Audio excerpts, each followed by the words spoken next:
Hey,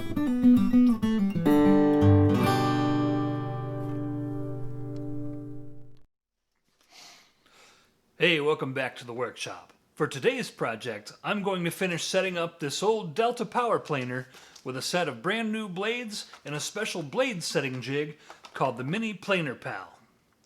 Let's get started. The first thing to do when working with any old tool like this is print out the instruction manual if you can find one.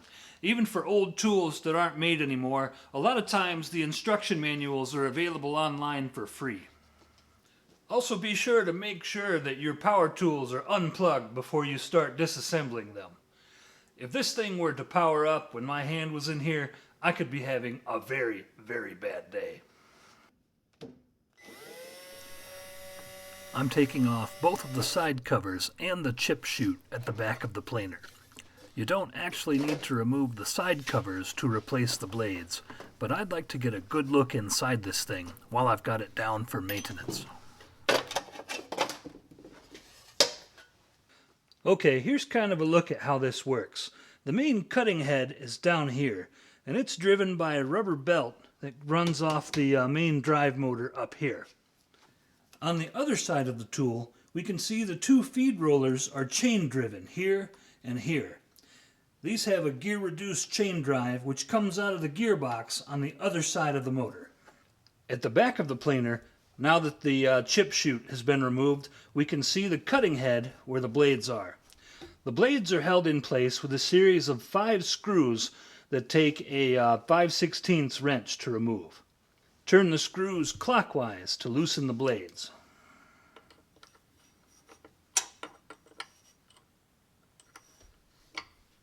How this works is the blade is on top here, and it's pressed upwards into the cutting head by this locking bar. The locking bar is in turn pressed upwards by the locking screws. The screws, to loosen this, actually need to be turned clockwise in the tightening direction to sink them into the locking bar, which frees up tension at the back of the screw, allowing the assembly to be lifted out. Here's the blade. Now that the blade is removed, we can see the locking bar and the slot where the new blade will go. If I had opened this up and this was all dirty and full of wood chips and stuff in here, I'd have to take this whole thing apart and clean this all out. But it actually looks pretty good, so I think I'm going to go ahead and leave it. Alright, in goes the new blade. Okay, now, the Planer Pal doesn't really come with much in the way of instructions. We've just got to make sure that we get this plastic tab on the low side of our opening, and then this magnet should float the blade to the height that we need. At least that's the idea.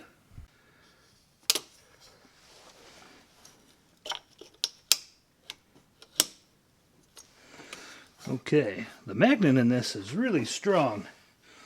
Comes in a pair here.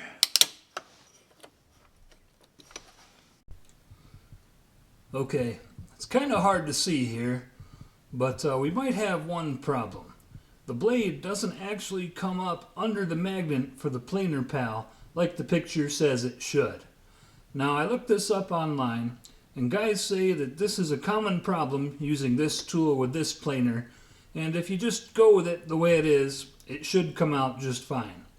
I'm not sure if I believe that or not, but we're going to go ahead and go with it for now and see what happens. The Planer Pal jig does seem to hold the blade securely. The only thing to do now is to carefully tighten the bolts back down. I'm tightening each bolt a little bit at a time. I want to make sure I've got good even pressure across the blade so that it remains level across the entire width of the cutting head. There are 2 blades in this cutting head, and I'm changing them both. But in the interest of time, I'm only going to show changing out the one. The removal and replacement steps are identical for both blades.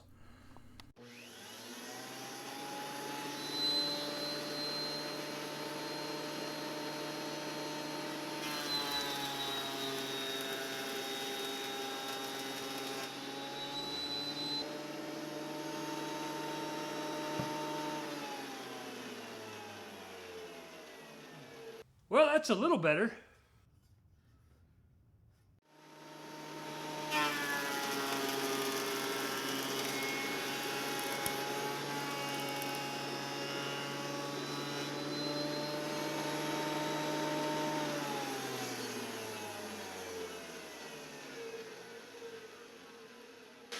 No, I see the problem.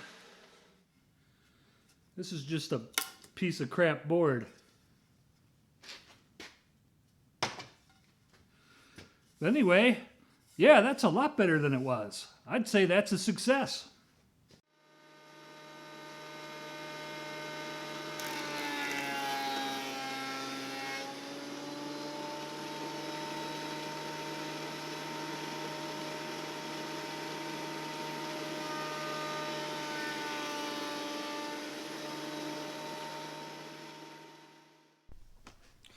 All right, so I'm going to go ahead and call that a successful project.